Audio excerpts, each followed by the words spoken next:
नमस्कार, रफ्तार मीडिया में आपका स्वागत है। आपके साथ मैं रीना झा बालियान। खबरों का रुख करेंगे, लेकिन उससे पहले एक नजर डालते हैं इस वक्त की हेडलाइंस पर। सीएम धामी की अध्यक्षता में हुई नीति आयोग की बैठक। हिमालयी राज्यों के सतत विकास और जलवायु परिवर्तन पर हुई चर्चा। पर्यावरण संतुलन को दी प्राथमिकता। कल से शुरू हो रहा उत्तराखंड का बजट सत्र। सदन में सरकार को घेरने के लिए विपक्ष ने कसी कमर। सत्ता पक्ष का दावा, तैयारी मजबूत।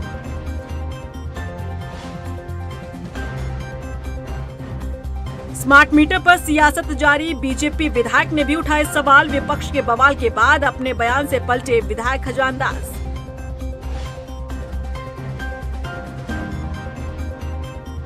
और रुद्रपुर और हरिद्वार के बीजेपी विधायकों को आई फर्जी कॉल। आरोपी ने खुद को बताया गृह मंत्री अमित शाह का बेटा। किसी से 3 करोड़ तो किसी से 5 लाख का मांगा पार्टी फंड। चलिए खबरों की शुरुआत कर लेते हैं। सोमवार को राजधानी देहरादून में सीएम पुष्कर सिंह धामी की अध्यक्षता में नीति आयोग की बैठक हुई और आपको बता दें कि यहां पर इस बैठक में तमाम मुद्दों पर चर्चा की गई। बैठक में हिमालय राज्यों के सतत विकास और जलवायु परिवर्तन को लेकर चर्चा की गई। इस मौके पर सीएम ने कहा कि जलवायु परिवर्तन को ध्यान में रखते हुए हिमालय राज्यों में विकास कार्यों के साथ पर्यावरण संतुलन बनाए रखना बेहद जरूरी है। भारत सरकार के नीति आयोग और पंथ जो हमारा यहाँ का संस्थान है, के संयुक्त तत्वाधान में पूरे देश भर के लोग जलवायु परिवर्तन और हिमालयी क्षेत्रों में इससे हो रही चुनौतियों से निपटने के लिए इस कार्यशाला में अपने अपने विचार रख रहे हैं, मंथन कर रहे हैं। और निश्चित रूप से जलवायु परिवर्तन एक बड़ी समस्या हमारे लिए है, बड़ी चुनौती भी है। लगातार हमारे जो जल स्रोत, हमारे नाले, धारे, गधेरे, ये सब सूखते जा रहे हैं, उनके स्रोत कम होते जा रहे हैं। उसको लेकर जहाँ हम उत्तराखंड में पहले ही इन जल स्रोतों के पुनर्जीवीकरण के लिए प्रयास कर रहे हैं। सारा के माध्यम से लगभग 5500 ऐसे स्रोतों को फिर से पुनर्जीवित करने का काम कर रहे हैं। और आज जो यहाँ पर मंथन होगा, जो आप लोगों के बीच में विचार आएंगे, वो निश्चित रूप से आने वाले समय में हमारे राज्य के लिए भी, अन्य हिमालय राज्यों के लिए भी बहुत लाभकारी होगा। उत्तराखंड विधानसभा का बजट सत्र मंगलवार से शुरू हो रहा है। सत्र के हंगामेदार रहने के आसार हैं। सदन के भीतर विपक्ष जहां सरकार को घेरने की तैयारी में नजर आ रहा है, तो वहीं सत्ता पक्ष भी जवाब देने को तैयार है। कितना खास होगा इस बार का बजट सत्र, देखिए इस रिपोर्ट में। उत्तराखंड विधानसभा का मॉनसून सत्र मंगलवार से शुरू होने जा रहा है। सत्र के हंगामेदार रहने के पूरे आसार नजर आ रहे हैं। विधानसभा अध्यक्ष रितु खंडूड़ी ने विधानसभा में कार्य मंत्रणा और सर्वदलीय बैठक बुलाई, जिसमें सदन का एजेंडा 20 फरवरी तक तय किया गया है। 20 फरवरी को दोपहर 12:30 पर सरकार वित्त वर्ष 2025 से 26 का बजट पेश करेगी। वहीं मंगलवार 18 फरवरी को राज्यपाल के अभिभाषण के साथ ही सत्र की शुरुआत होगी। विधानसभा अध्यक्ष का कहना है कि सभी दलों से अपील की गई है कि शिष्टाचार को देखते हुए सदन में विधायक अपनी बात संयम के साथ उठाए। देखिए, ऐसा है, पहले तो आप सब जानते हैं कल हमारे ऑनरेबल गवर्नर साहब आएंगे, तो मैंने सभी से ये भी निवेदन किया है कि हम बिल्कुल डिसिप्लिन फैशन में उनका अभिभाषण सुने और उन्हें भी लगे कि मैं सदन में आया हूँ और सम्मान के साथ हम उनको सुन रहे हैं। दूसरी चीज़ यह है कि उस दिन हमारी जो सिक्योरिटी की बैठक हुई थी, उसमें CS मैडम को भी मैंने ये बहुत सख्ती से कहा है कि मैं 2 बार इस बात को सदन पे खड़े होकर बोल चुकी हूँ कि फ़ोन किसी के ना बजें और कृपा करके कोई भी सदन के अंदर फ़ोन को ना देखे। अगर आपको कुछ इमरजेंसी है या कुछ सवाल के जवाब ढूंढने हैं तो आप सदन से बाहर निकल के इस चीज़ को करिए। हम सबको ये ध्यान रखना चाहिए कि सदन एक गरिमापूर्ण जगह है, उसकी गरिमा रखने का कर्तव्य हम सबका है। वहीं नेता प्रतिपक्ष यशपाल आर्य का कहना है कि सरकार ने सत्र के लिए जो अवधि रखी है वो बेहद कम है। सत्र के दौरान वो सरकार पर लगातार दबाव बनाते हुए अवधि को बढ़ाने की मांग करेंगे। वहीं संसदीय कार्य मंत्री प्रेमचंद अग्रवाल का कहना है कि विपक्ष के जो भी सवाल होंगे उनका जवाब सरकार देगी। 20 तारीख को हमारी एक कार्यमंत्रणा समिति की बैठक होगी। हमने पिछली बार भी मैंने और माननीय प्रीतम सिंह जी ने कार्यमंत्रणा समिति का बहिष्कार किया था और हमने त्यागपत्र भी दिया था, आपके संज्ञान में है। वजह स्पष्ट है कि हमने कहा था कि समय अवधि बढ़ाई जाए। सदन एक माध्यम है, जो हमारे माननीय विधायक हैं, जो हमारे विपक्ष के विधायक हैं, सत्ता पक्ष के विधायक हैं, अपनी सब क्षेत्र की समस्याओं को और पूरे प्रदेश के जो जन मुद्दे हैं उसको उठाना चाहते हैं, लेकिन सरकार ने इस तरह बिल्कुल ही आंख बंद कर रखी है। वो सत्र को कम करना चाहती है। महज चाहे अनुपूरक बजट हो चाहे सामान्य बजट हो, पारित करना इनका ध्येय है। माननीय अध्यक्ष विधानसभा जी की अध्यक्षता में 2 बैठकें हुई हैं, पहली दलीय बैठक, फिर कार्यमंत्रणा समिति की बैठक। दलीय बैठक में यही तय हुआ कि भारतीय जनता पार्टी के तरफ से मैंने आश्वासन दिया कि सदन की कार्रवाई में हम पूरा सहयोग करेंगे और नेता प्रतिपक्ष जी ने भी इसी प्रकार की अपनी भावना व्यक्त की है कि सदन हमारा व्यवस्थित चले। और स्वाभाविक रूप से अब ये बजट सत्र है तो सभी तरफ से, नेता बसपा की तरफ से भी इसी प्रकार की बात वहाँ रखी गई है। दूसरी बैठक कार्यमंत्रणा समिति की थी। कल से आहूत हो रहा है हमारा विधानसभा सत्र। तो पहले दिन माननीय राज्यपाल जी का अभिभाषण होगा, अगले दिन इस पर चर्चा होगी, कुछ विधायी कार्य वो होंगे और 20 तारीख को 12:30 बजे आगामी वर्ष का बजट प्रस्तुत करेंगे।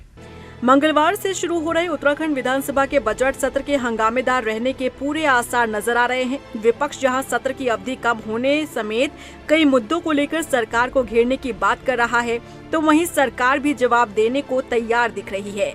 ऐसे में देखना होगा कि सत्र के दौरान सदन के भीतर कौन मजबूत नजर आता है, सत्ता पक्ष या फिर विपक्ष। रफ्तार मीडिया के लिए देहरादून से मनीष डंगवाल की रिपोर्ट। वहीं बजट सत्र को लेकर सीएम पुष्कर सिंह धामी का कहना है कि बजट में प्रदेश की जनता का ख्याल रखा गया है। आम बजट में सशक्त उत्तराखंड की झलक होगी। सीएम ने कहा कि डबल इंजन सरकार का विजन साफ है, विकसित भारत के साथ सशक्त उत्तराखंड बनाना है। उत्तराखंड विधानसभा बजट सत्र के साथ ही पब्लिक पॉलिसीज और गवर्नेंस को लेकर नए शोध कार्यक्रम की शुरुआत कर रहा है और इस प्रोग्राम के जरिए राज्य के छात्र छात्राएं पब्लिक पॉलिसीज और गवर्नेंस को समझेंगे और सुझाव भी देंगे। इस पहल को लेकर विधानसभा अध्यक्ष रितु खंडूड़ी ने बताया कि अंतर्राष्ट्रीय संसदीय अध्ययन शोध एवं प्रशिक्षण संस्थान की शुरुआत पूर्व राष्ट्रपति प्रणब मुखर्जी ने की थी, जिसे राज्य अपना रहा है। 18 तारीख को हम लोग इसको भी शुरू करेंगे। एक हमारा अंतर्राष्ट्रीय संसदीय अध्ययन शोध एवं प्रशिक्षण संस्थान, international parliamentary study research and training institute, मैंने आपको पहले भी बताया था, डॉक्टर प्रणब मुखर्जी के द्वारा हमको 2016 में दिया गया था। इट्स अ बहुत ही इंटरेस्टिंग और बहुत ही सुंदर चीज़ हमको लेट प्रेसिडेंट के माध्यम से मिली थी। उसको मैं शुरू करने जा रही हूँ, जिसमें हम पब्लिक पॉलिसी रिसर्च और गवर्नेंस में कार्य करेंगे और विधानसभा सचिवालय उत्तराखंड के जितने भी बढ़िया यूनिवर्सिटीज़ और कॉलेजेस हैं पहले उनके साथ और फिर भारत के यूनिवर्सिटीज़ और कॉलेजेस के साथ पब्लिक पॉलिसी रिसर्च और गवर्नेंस पे हम लोग बच्चों को इनकरेज करेंगे कि वो रिसर्च करें, शोध करें। इन दिनों उत्तराखंड की सियासत स्मार्ट मीटर के इर्द गिर्द घूमती दिख रही है। स्मार्ट मीटर के खिलाफ जहां विपक्ष ने मोर्चा खोला है, तो वहीं दूसरी तरफ सत्ता पक्ष के विधायक खजान दास ने भी स्मार्ट मीटर पर सवाल खड़े कर दिए हैं। हालांकि जब तक विपक्ष इसे आड़े हाथों लेता, तब तक विधायक जी के सुर ही बदल गए। स्मार्ट मीटर पर जारी सियासत, बीजेपी विधायक ने भी मीटर पर उठाए सवाल, विपक्ष का भी जारी बवाल। अपने बयान से पलटे विधायक खजान दास। उत्तराखंड में इन दिनों स्मार्ट मीटर पर सियासत गरमाती दिख रही है। अभी तक विपक्ष स्मार्ट मीटर का विरोध कर रहा था, लेकिन अब सत्ता पक्ष के विधायक ने भी स्मार्ट मीटर पर सवाल खड़े कर दिए हैं। बीजेपी विधायक खजान दास ने स्मार्ट मीटर लगाए जाने को फिजूल खर्ची और घपला करार दिया है। सुनिए। देखिए, सबसे पहले जो स्मार्ट मीटर लग रहे हैं, इस पे एक सवाल पैदा भी होता है कि कुछ ही दिन पहले इन्होंने इलेक्ट्रॉनिक मीटर लगाया, जिसका काम करीब करीब एक वर्ष पहले पूरा हुआ है और अब स्मार्ट मीटर लगाने की तैयारी है। कुछ फिजूली खर्ची भी मुझे इसमें लग रहा है। या तो आपको पहले से ये संरचना करनी चाहिए थी कि हमने स्मार्ट मीटर लगाने हैं, तो फिर जो इलेक्ट्रॉनिक मीटर लगाए गए हैं प्रत्येक परिवार के अंदर वो खर्चा नहीं होना चाहिए। हालांकि बीजेपी विधायक खजान दास को जैसे ही इस बात का अंदाजा हुआ कि उन्होंने ऐसा बयान देकर अपनों पर ही सवाल खड़े कर दिए हैं, तब सुनिए कैसे उनके सुर बदल गए। स्मार्ट मीटर को लेकर के जहां पर कांग्रेस तरह तरह की भ्रांतियां और लोगों को गुमराह करने की कोशिश कर रही है, और मैं तो ये कहना चाहूंगा कि विभाग भी उपभोक्ताओं को पूरी जानकारी दे और किससे कितना फायदा होने वाला है। और जहां तक उपभोक्ताओं को एक शिकायत रहती थी कि मेरा बिल ज्यादा आ गया, कम आ गया, तो इस बिल को अभी उसमें निस्तारण है। कुल मिलाकर के उस जो सच्चाई होगी वही सामने पेश आएगी। और जैसे अनेकों राज्यों में इसकी शुरुआत की गई है, हिमाचल हमारा पड़ोसी राज्य है, वहां पर भी स्मार्ट मीटर लग चुके हैं, और इसलिए किसी भी प्रकार का इससे नुकसान नहीं है, उपभोक्ताओं को एक फायदा ही होगा।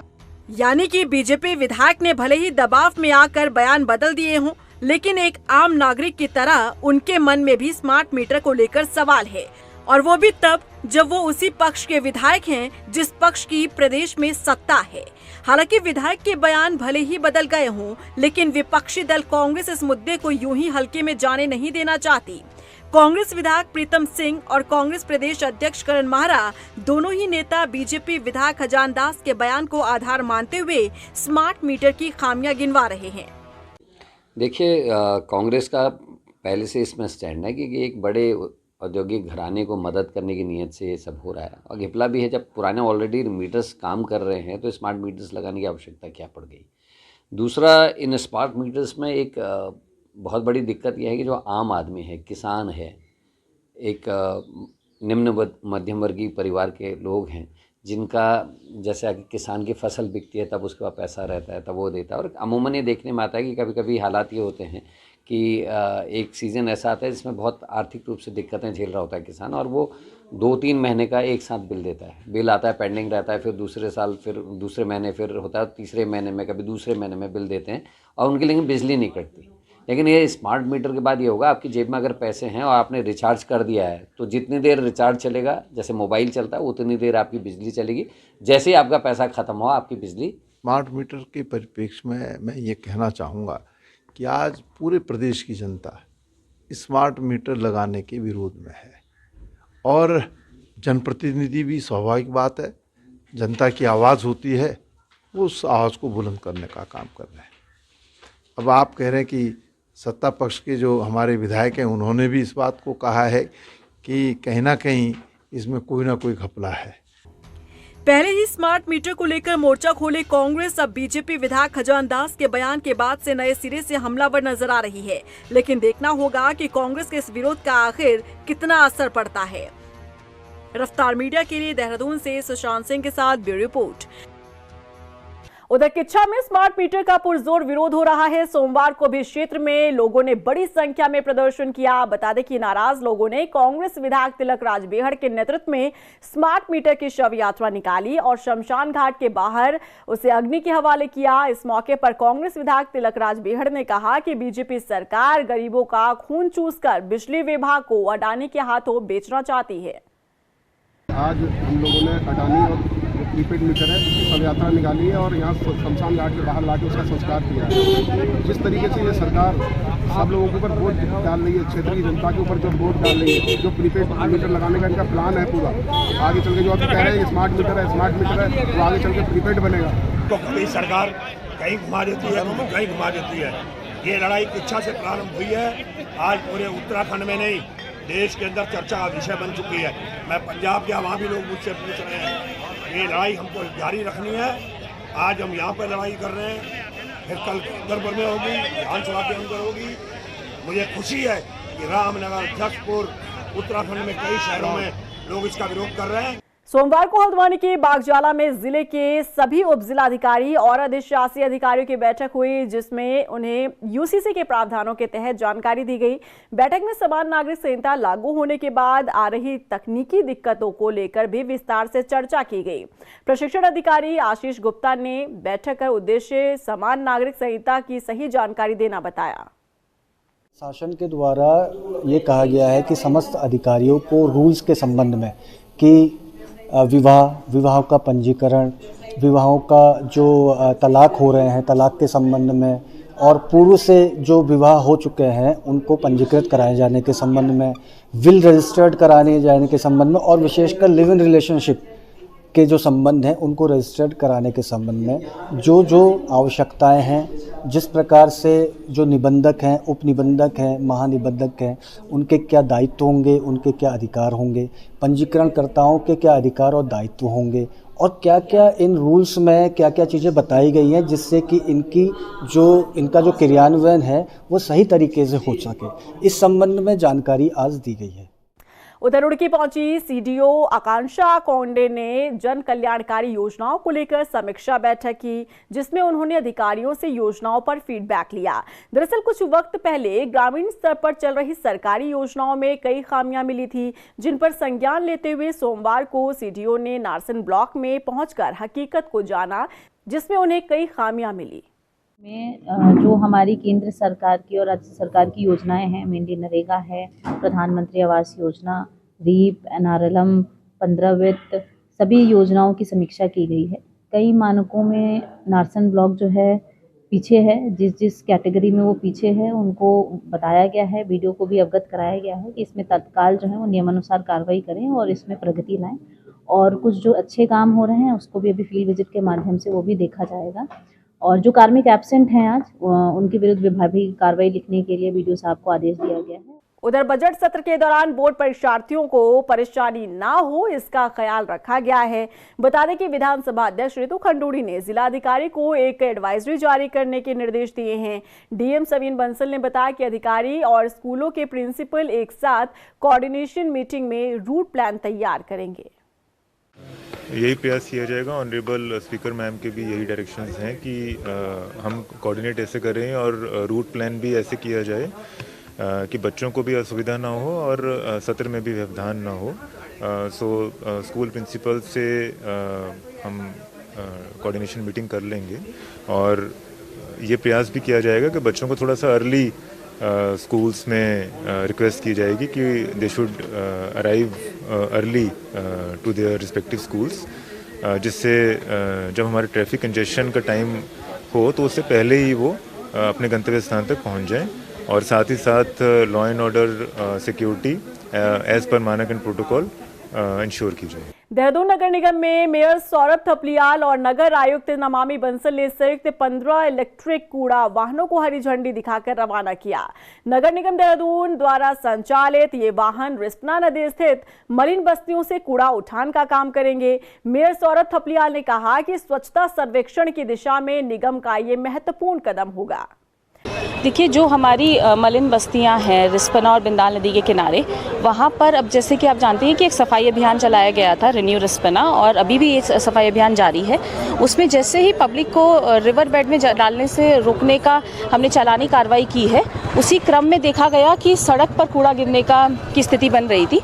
उसी को रोकने के लिए अब ये समस्या का ये समाधान निकाला गया है कि जो इलेक्ट्रॉनिक ऑटो टिपर्स हैं इनको चलित कूड़ा केंद्र के रूप में चलाया गया है। 15 वाहन चलाए गए हैं और ये सभी इलेक्ट्रॉनिक व्हीकल्स हैं। ये एक बार के चार्ज में लगभग 100 किलोमीटर चलेंगे और इनमें ही कूड़ा डालने के लिए पब्लिक को मोटिवेट किया जाएगा। सोमवार को राजधानी देहरादून में एसएसबी प्रशिक्षित गुरिल्ला संगठन ने सैकड़ों की संख्या में अपनी 3 मांगों को लेकर सीएम आवास कूच किया। इस दौरान प्रदर्शनकारियों को पुलिस ने हाथी बड़कला के पास बैरिकेडिंग लगाकर रोक दिया, जिसके बाद नाराज लोग सड़क पर ही हल्ला बोल करते नजर आए। नाराज लोगों ने अपनी मांग पूरी ना होने तक अनिश्चितकालीन धरने प्रदर्शन का ऐलान किया। हमारी 3 सूत्री मांगे हैं। पहला अपना रोजगार में आने वाले व्यक्ति रोजगार में ले जाएं और उससे ऊपर के उम्रदराज साथियों को सम्मानजनक पेंशन व मृतक साथियों के आश्रितों को लाभ। हमारे आंदोलन को काफ़ी लंबा समय हो गया है, 18 साल से अधिक समय हो गया है और हम लगातार जो है आंदोलनरत हैं और आगे भी जब तक हमारी मांगें पूरी नहीं होंगी तब तक आंदोलनरत रहेंगे। चंपावत में बेल खेत के ग्रामीणों को बरसात से पहले ही भू कटाव का डर सताने लगा है। बता दें कि ग्रामीणों ने एसडीएम को ज्ञापन सौंपकर भू कटाव को लेकर व्यवस्था करने की मांग की। ग्रामीणों की माने तो गांव से होकर गुजरने वाली केरला नदी बरसातों के दिनों में उफान पर होती है, जिस कारण उनका काफी नुकसान होता है। बेल खेत जो बरसात में बाढ़ से जो है तो हमारे काफ़ी खेत कट गए हैं और पुल भी बह गया है, कई खनन हो रहा है। विशेष हमारी मांग यह है कि जो बेल खेत बाढ़ से हमारे खेत कटे हैं उनकी सुरक्षा के लिए हम जिलाधिकारी महोदय से मिलने के लिए आए थे। जिलाधिकारी महोदय से मिले हम, उनने हमें सुझाव दिया कि इसमें आगे को हम कार्रवाई करेंगे करके। देहरादून में देर रात तक चल रहे बार रेस्टोरेंट पर बड़ा एक्शन लिया गया है। नियमों की अनदेखी कर मनमाने तरीके से चल रहे बार एंड रेस्टोरेंट को सील करते हुए इनके लाइसेंस भी रद्द कर दिए गए हैं। देखिए रिपोर्ट। देहरादून में बार रेस्टोरेंट पर बड़ा एक्शन, नियमों का उल्लंघन करने पर गिरी गाज। 2 बार रेस्टोरेंट को किया सील। रोमियो लेन और सर्किल बार पर कार्रवाई। बीते साल देहरादून में ओएनजीसी चौक पर हुए हादसे के बाद जिला प्रशासन ने बार रेस्टोरेंट को लेकर सख्ती दिखाते हुए कुछ नियम तय किए थे ताकि नशे के आदी होते युवाओं को सही रास्ते पर लाया जा सके। लेकिन बावजूद इसके कुछ बार रेस्टोरेंट नियमों को ताक पर रखकर अपनी मनमानी करते नजर आए, जिस पर अब प्रशासन का डंडा चला है। देहरादून डीएम ने देर रात तक चल रहे बार रेस्टोरेंट पर बड़ा एक्शन लिया है। देहरादून के राजपुर रोड पर चल रहे 2 बार रेस्टोरेंट रोमियो लेन और सर्किल बार पर छापेमारी की गई। इस बीच दोनों बार रेस्टोरेंट को 15 दिन के लिए सील कर दिया गया, साथ ही इनके लाइसेंस भी रद्द किए गए हैं। बता दें कि इन जगहों पर देर रात तक शराब और हुक्का परोसा जा रहा था। साथ ही दोनों बार रेस्टोरेंट में रात 11 बजे के बाद डीजे भी चलाया जा रहा था, जिस पर देहरादून डीएम ने एक्शन लेते हुए 15 दिनों के लिए दोनों बार रेस्टोरेंट के लाइसेंस रद्द किए हैं। बता दें कि इन बार रेस्टोरेंट को लेकर लंबे समय से स्थानीय लोगों द्वारा शिकायत की जा रही थी, जिसके बाद छापेमारी की गई तो मौके पर बार रेस्टोरेंट में 100 से ज्यादा लोग मौजूद रहे। इनमें स्कूली छात्र छात्राओं के अलावा नाबालिग भी शामिल थे। बता दें कि बीते साल ओएनजीसी चौक पर हुए हादसे में 6 युवक युवतियों ने अपनी जान गंवाई थी, जिसके बाद से जिला प्रशासन ने रेस्टोरेंट बार को लेकर टाइमिंग में बदलाव किया था। बार रेस्टोरेंट को रात 11 बजे तक ही संचालित करने का नियम तय किया गया था ताकि युवाओं को नशे से दूर किया जा सके। लेकिन बावजूद इसके मनमाने तरीके से कुछ बार रेस्टोरेंट चलते पाए गए, जिस पर अब जिला प्रशासन ने सख्ती दिखाई है। रफ्तार मीडिया के लिए देहरादून से हिमांशु चौहान के साथ ब्यूरो रिपोर्ट। अल्मोड़ा में पुलिस और एसओजी टीम ने सख्त कार्रवाई करते हुए 106 ग्राम स्मैक और 1.14 किलोग्राम अफीम के साथ 2 तस्करों को गिरफ्तार किया। मामले का खुलासा करते हुए एसएसपी देवेंद्र पीचा ने बताया कि बरामद किए गए नशीले पदार्थों की कीमत करीब 32 लाख रुपए है। देखिए, नशे के विरुद्ध हमारा जो अभियान है माननीय मुख्यमंत्री जी की और उनके निर्देश पे लगातार जारी है। हमने पहले भी काफी इसमें पकड़ा, आज भी जो 2 नशे के तस्करों को हमारे एसओजी की टीम ने और अल्मोड़ा पुलिस जो थाने की टीम ने को गिरफ्तार किया है, जिनके कब्जे से 100 ग्राम से अधिक स्मैक और 1 केजी से अधिक अफीम पकड़ी है, जिनकी कीमत मोर देन 32 लाख के आसपास है। उनका क्रिमिनल रिकॉर्ड भी हमारे द्वारा खंगाला जा रहा है और जो अभी तक पूछताछ है, जो पहले जो हमारी जानकारी के अनुसार ये पहले भी यहाँ पर जो सप्लाई वगैरह रही है अल्मोड़ा में, जो कह सकते पेडलर लाते थे, तो उसमें इसका नाम कभी कभी आया भी है इसका। उधर रुद्रपुर में बीजेपी विधायक शिव अरोड़ा से केंद्रीय गृह मंत्री अमित शाह के बेटे के नाम पर 3 करोड़ का पार्टी फंड मांगा गया। विधायक के सहयोगी अभिषेक मिश्रा की माने तो पैसे के एवज में उत्तराखंड में मंत्री पद दिलवाने का वादा किया गया। कॉल को लेकर शक होने के बाद विधायक ने पुलिस में तहरीर देकर मुकदमा दर्ज करवाया। उधर पुलिस ने भी जांच शुरू कर दी है। 13 फरवरी को दोपहर बाद लगभग 3:30 बजे के आसपास मुझे कॉल आता है। उस कॉल में एक व्यक्ति अपना नाम जयलाल शाह बताता है और बात करते करते वो अपने आप को आदरणीय गृह मंत्री अमित शाह के पुत्र बताता है और राजनीतिक विषयों पर उत्तराखंड की चर्चा करना आरंभ करता है। उसकी चर्चा आरंभ करते ही 1 से 2 मिनट के अंदर मुझे एहसास हो जाता है कि वो व्यक्ति कोई ना कोई फ्रॉडी है और फ्रॉड करने के लिए कहीं ना कहीं आदरणीय अमित शाह जी के नाम का दुरुपयोग कर रहा है।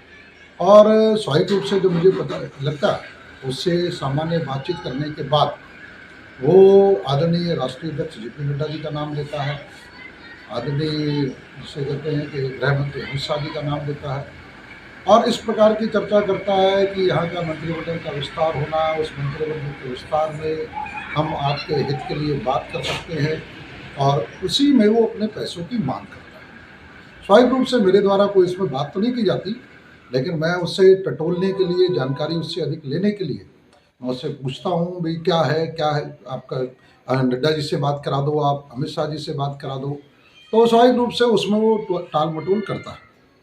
मुझे पूरी तरीके से समझ में आ चुका था कि वो एक फ्रॉड है, उसके द्वारा एक राजनीतिक लाभ देने के लिए पैसे की मांग की गई। ये कहा गया कि आप दिल्ली में आके पैसे दो, तो मैंने उनसे कहा कि अभी तो मैं व्यस्त हूँ, इस विषय में ज़्यादा बात नहीं कर पाऊँगा, मैं रात में आपसे बात करता हूँ, और ये कह के वो फ़ोन कॉल मैंने बंद कर दिया। एक अभिषेक मिश्रा हैं जो रुद्रपुर के निवासी, उनके द्वारा कोतवाली रुद्रपुर में ये तहरीर दी गई कि माननीय विधायक को एक कॉल आया जो केंद्रीय गृह मंत्री के पुत्र अपने आप को बता रहे थे, और इस फ्रॉड कॉल में उनके द्वारा उनको झांसा देकर, प्रलोभन देकर विधायक से पैसे की मांग की जा रही थी। ये कॉल आने पर माननीय विधायक द्वारा अपने सहयोगी के माध्यम से कोतवाली रुद्रपुर में तहरीर दी गई है, जिस पर पुलिस ने त्वरित कार्रवाई करते हुए अभियोग पंजीकृत किया है। इसमें हमारी विवेचना जारी है और जो भी लोग इस फ्रॉड कॉल के पीछे हैं उनकी तुरंत गिरफ्तारी की जाएगी। रुद्रपुर जैसा ही ठीक मामला हरिद्वार से भी सामने आया है। यहां रानीपुर से बीजेपी विधायक आदेश चौहान को पार्टी फंड में 5 लाख देने के लिए कहा गया। आरोपी ने खुद को गृह मंत्री अमित शाह का बेटा बताया। विधायक ने भी इस मामले में पुलिस का रुख किया है। माननीय विधायक जी आदेश चौहान जी के पीआरओ रोमिश है, उन्होंने एक कंप्लेंट दी थी कि माननीय विधायक जी को कुछ अज्ञात लोगों ने कॉल किया और धमकी दी, उनसे एक्सटॉर्शन करने की कोशिश की, और उसी संदर्भ में जो लिखित तहरीर है उसके आधार पर हमने बहादुराबाद थाने में एक मुकदमा पंजीकृत किया है जो बीएनएस धारा 308 में है, और उसी में विवेचना प्रचलित है। हमने इसमें टीमें भी रवाना की है और जैसे जैसे आगे प्रगति होगी हम आपको अवगत कराते रहेंगे। 5 लाख की एक्सटॉर्शन की कोशिश की गई है। उधर काशीपुर के सैनिक कॉलोनी में वन विभाग ने 1 कुंटल 70 किलो के अजगर का रेस्क्यू किया। कॉलोनी के लोगों ने बताया कि उन्होंने जब कॉलोनी में अजगर को देखा तो उनके होश उड़ गए। फौरन इसकी सूचना वन विभाग को दी गई। करीब 3 घंटे की कड़ी मशक्कत के बाद अजगर को पकड़ा गया।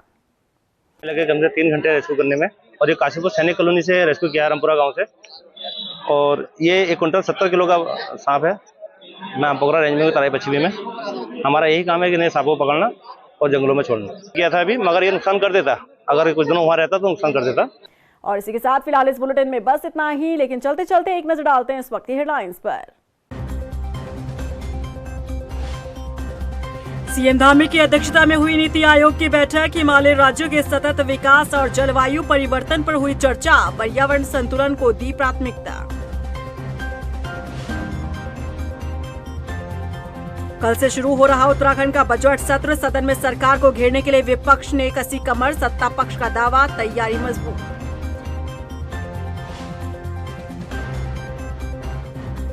स्मार्ट मीटर पर सियासत जारी। बीजेपी विधायक ने भी उठाए सवाल। विपक्ष के बवाल के बाद अपने बयान से पलटे विधायक खजानदास।